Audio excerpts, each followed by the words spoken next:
Cinema দৃশ্যকেও হার মানালো তাইওয়ানের দুর্ধর্ষ একটি ছুরি হামলার ঘটনা। রাজধানী তাইপের ব্যস্ততম মেট্রো স্টেশনে বিশাল ছুরি হাতে ছুটে বেরিয়েছে এক কালো পোশাকধারী। এলোপাতাড়ি হামলা চালিয়েছে যাত্রীদের উপর। এর আগে স্মোক গ্রেনেড ছোড়ায় ধোঁয়ায় ছেয়ে যায় পুরো স্টেশন।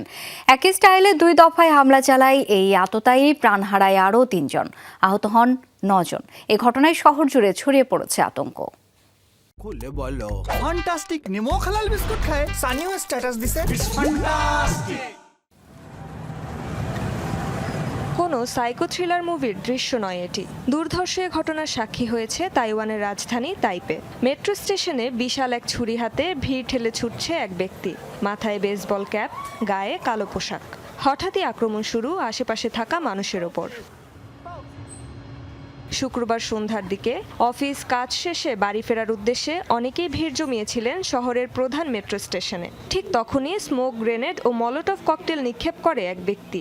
এরপর ভূগর্ভস্থ একটি শপিং স্ট্রিটের দিকে যাওয়ার পথে যাকে সামনে পায় তাকেই করে ছুরিকাঘাত।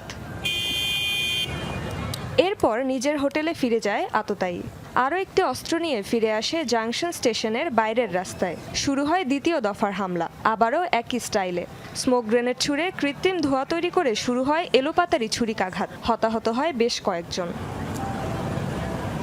এরপর কাছাকাছি একটি বইয়ের দোকান ও ডিপার্টমেন্ট স্টোরে ঢুকে পড়ে হামলাকারী। ভবনটি ঘিরে ফেলে পুলিশ। পালাতে গিয়ে বহুতল ভবনটি থেকে নিচে পড়ে যায় সে। গুরুতর আহত অবস্থায় হাসপাতালে নেয়ার পর হয় মৃত্যু। বিভৎস অভিজ্ঞতার কথা তুলে ধরেছে প্রত্যক্ষদর্শীরা। পেছন থেকে হঠাৎই আমার দিকে ছুটে আসে সে। এরপর ভারী কোনো বস্তু দিয়ে কাঁধে আঘাত করে। তবে তা ছুরির কাটার মতো মনে হয়নি, বরং মনে হচ্ছিল কেউ বোধহয় খুব জোরে মেরেছে। তীব্র ব্যথা অনুভব করি। একটু পর দেখি ভেতরটা ভেজা, রক্তপাত হচ্ছে। ঘুরে দেখি মাটিতে আহত অবস্থায় অনেক মানুষ পড়ে আছে। প্রশাসন জানিয়েছে হামলাকারীর নাম চ্যাং ওয়েন। 27 বছর বয়সী ওই ব্যক্তির নামে আগে থেকেই রয়েছে নানা অপরাধের রেকর্ড। তবে এখনও জানা যায়নি এই হামলার কারণ। চলছে তদন্ত। রেজবানা সাইমা, যমুনা নিউজ।